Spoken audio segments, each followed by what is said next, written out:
Hey everyone, Michelle Freer here, Member of Parliament for Peterborough Kawartha. Exciting policy announcement today by Pierre Poilievre and the Conservatives. Don't let people tell you that we don't have a platform or we don't have solutions, because we have tons of them. Mark Carney is a very big lover of the carbon tax. I mean, very big. This is his favorite thing. So he said he's going to impose carbon tax on steel, aluminum, all of these industries.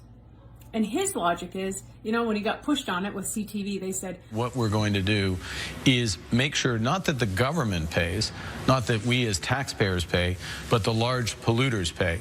And so what happens... But does that not ultimately trickle down? No, because what the big companies are producing, by and large, are not products that we are consuming. There's some element of that, but by and large, a steel company, how much steel are you using these days, Todd? That was Mark Carney's exact words.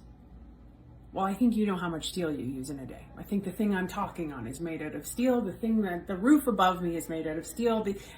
It's insane to think that we don't use steel. So today, the Conservatives have announced that they will, in fact, cut industrial carbon tax.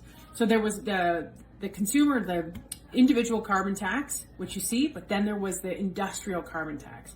This will be a huge, huge game changer, because you are able now to let the companies be able to flourish, hire more people, produce more resources, do the things that we need to do to be self-governing and independent, and allow companies to flourish, which in turn allows the employees to flourish, right? It makes complete sense. Take care of an employer, you take care of the employee, you take care of Canadian families, right? Nobody wants layoffs, and that's exactly what will happen if Mark Carney imposes his shadow carbon tax on industry.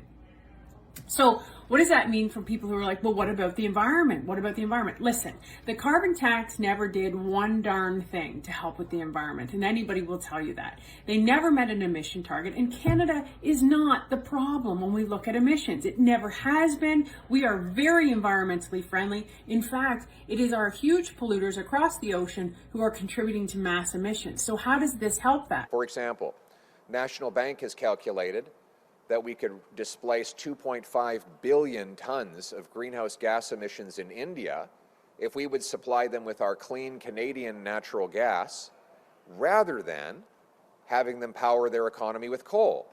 2.5 billion tons is 3 times the emissions of all of Canada. So you're helping. It's a win-win-win.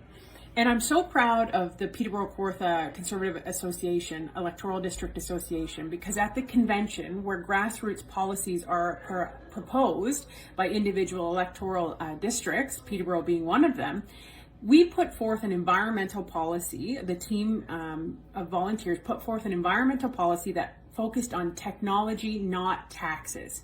And that is exactly what today's policy says. Cindy Paul Girdwood, Peterborough Kawartha. The world looks to us for leadership and energy availability, but under the current government, they respond with rhetoric. Canada's energy policy must focus on both carbon and non-carbon sources, reflecting Canada's strengths. Unlike the existing government, which views our current energy mix as weakness, technology, not taxation, is the logical solution. And so this is a huge win. So just a few little things. Okay. By expanding eligibility for the clean technology and clean manufacturing investment tax credits, who bring industries who make products with lower emissions than the world average. For example, Canada's industry produces 2 tons of emissions to produce 1 ton of aluminum, while 1 ton of Chinese aluminum produces 12 tons of emissions, more than 6 times as much. So every time a Canadian business produces aluminum, it displaces many tons of foreign emissions. Taxing our companies will drive jobs out and global emissions up, while cutting taxes on clean production here will bring home jobs in production and bring global emissions down. We will do this to bring home our competitive edge, restore our industrial base, and take back control of our economy from the Americans. This is amazing. You're going to have lower taxes, which means your paycheck is going to work harder for you. You're not going to see so much of it evaporate to taxes. This is a solid policy that is a win-win-win for our entire country. So next time somebody says Conservatives don't have a policy, they're not telling you the truth. We have very solid policies. In fact, our policies are so solid, the Liberals and Mark Carney want to steal them and pretend that they're going to implement them when in fact they aren't. So pay attention, get your information from the right people, and of course, Conservatives, we're going to bring it home.